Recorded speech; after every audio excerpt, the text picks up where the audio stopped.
Karen accused me of stealing my own car, tricked a cop into arresting me. Now my car is a wreck. I live in one of those middle-of-nowhere desert towns where almost everyone knows almost everyone, and it's hot as hell, but dirt cheap to buy a home or land in. And it's not uncommon for old cars to last out here, as they almost never rust, and people keep fixing them. After high school, I worked my ass off at a local job to get my own place. I ended up buying a small plot of land with a trailer on it off of a local guy that decided he was going to move to Texas. And the guy also sold me his old Ford Escort prior to that. It was an okay first car. Got me around well enough. Still have it too. 10 years have gone by since then. And for a while I spent a lot of my time tinkering with an old 87 Monte Carlo that I bought super cheap as it was without an engine or transmission. I loved that car as an older cousin of mine had one when I was a kid, and I always wanted one of my own. I spent 2 years fixing up the one I got with help from some friends, and finished it in 2019. Since the engine was missing, I dropped in a junkyard Chevy 305 V8 that was connected to a rebuilt 4-speed automatic transmission with low miles from a totaled car. Then, I painted it myself inside a friend's garage with a Harbor Freight sprayer and some GM black single-stage gloss paint and buffed it to a shine. And I finished it up with some gold Monte Carlo decals and some classic moon rims I bought from the local junkyard and polished up.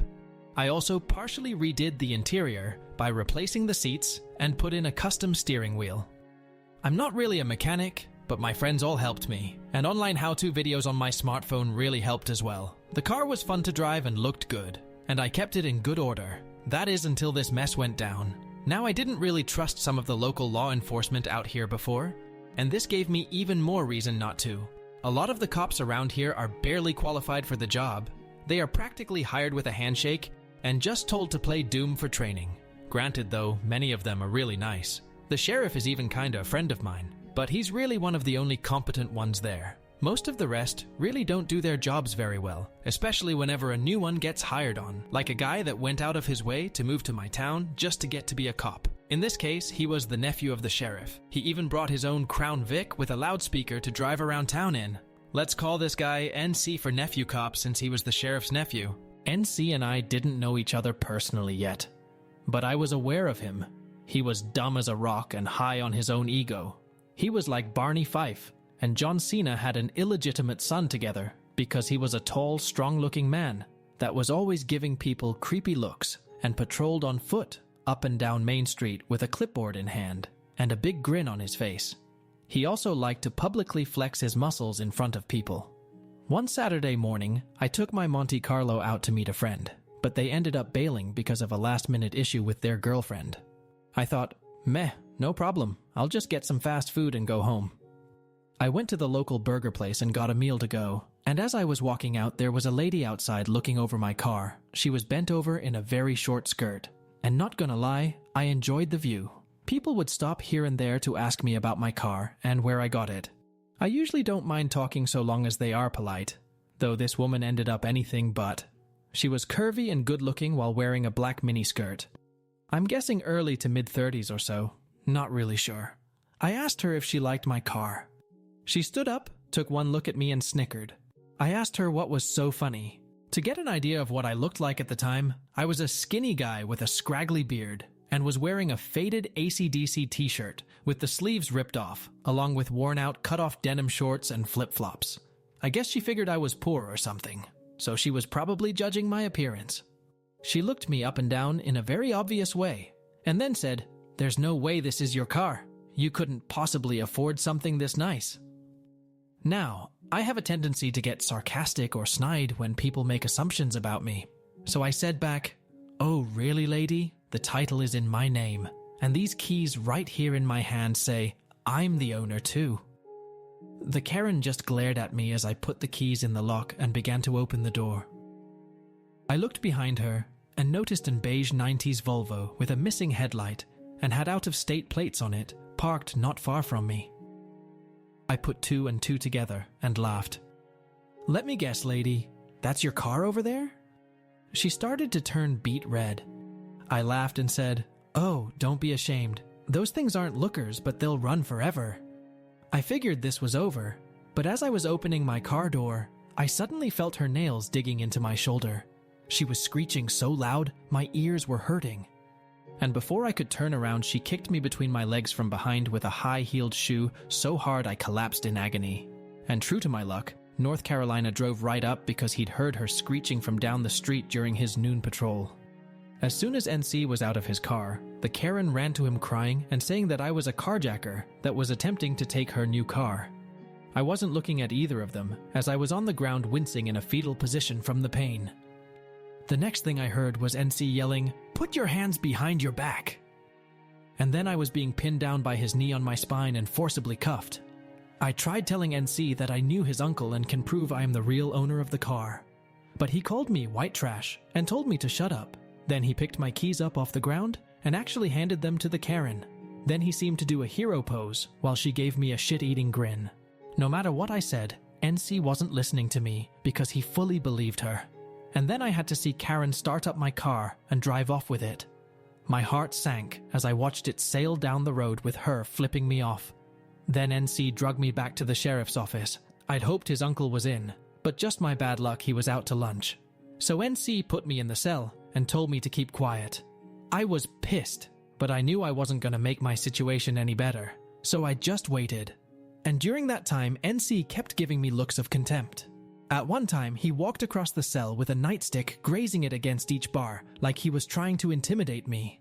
At least an hour went by, and the sheriff finally came in through the door, nursing a big gulp, but froze the second he saw me. "OP, what are you doing here?" he asked. I was about to speak when NC jumped in and said, "I caught this low-life creep trying to steal a lady's car, so I hauled him in." That's when I finally got my chance to speak and said, "Yeah, only it was my car. The one you know I spent so long fixing up." NC just rolled his eyes and said not to listen to me, but the sheriff silenced him and asked my full story. As I tried to tell it, NC was making dismissive looks and kept repeatedly interrupting until the sheriff told him to sit down and shut up. Then when I was finally able to say everything that happened, he was furious. The sheriff laid into NC, who was cowering in a chair like a little boy, and saying that it indeed was my car, and he stupidly gave my keys to a thief that had assaulted me. NC started frantically apologizing and trying to say he was just trying to help, but the sheriff called him an idiot that just wanted to play hero by saving a damsel in distress. And now the whole department would be in hot water for his unlawful arrest and physical assault against me. Then he finally let me out of the cell. I got some ice for my crotch and got taken home. The sheriff and NC went back to the burger restaurant, but the Karen's car was no longer there. They got the CCTV footage from the camera the restaurant had looking outside. It caught everything minus the audio. The Karen came back riding piggyback with a guy on a motorcycle over a half hour from the time she left with my car. She blew him a kiss and then drove off in her Volvo. The sheriff scrambled everyone, even NC, to try and chase her down. But they couldn't find her as she'd already driven out of the county lines. Some phone calls were made to other departments to look for her, and I had to sit at home with an ice pack on my crotch all evening, waiting for news on what happened.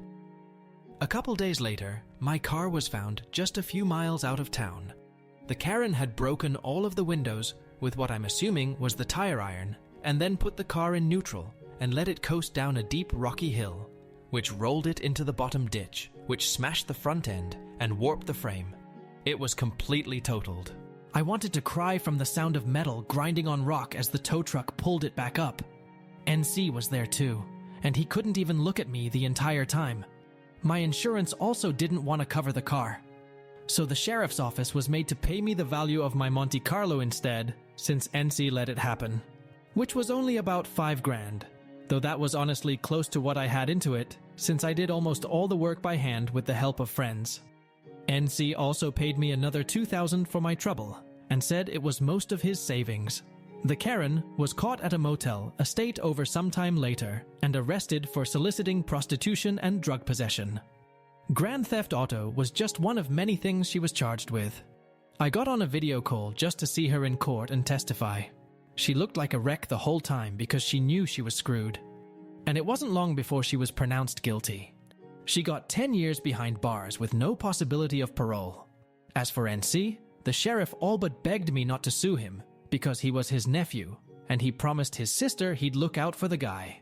I'm not a sue-happy person, So I let it go provided NC actually takes some sort of course on how to properly do his job. And so the incident was more or less rug-swept, and NC was demoted to sitting at a desk all day answering phones, and they would be docking part of his pay until every penny was paid back. He's still regulated to desk duty half of the time these days, and he still avoids me anytime I'm near him. Arguably, he's a better cop now, though, because he mellowed out.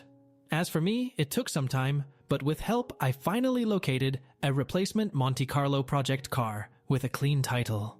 And it was the same year, too. I salvaged as many parts as I could from my old one and used it all in the build. The engine and transmission were still good, and somehow so were most of the base parts.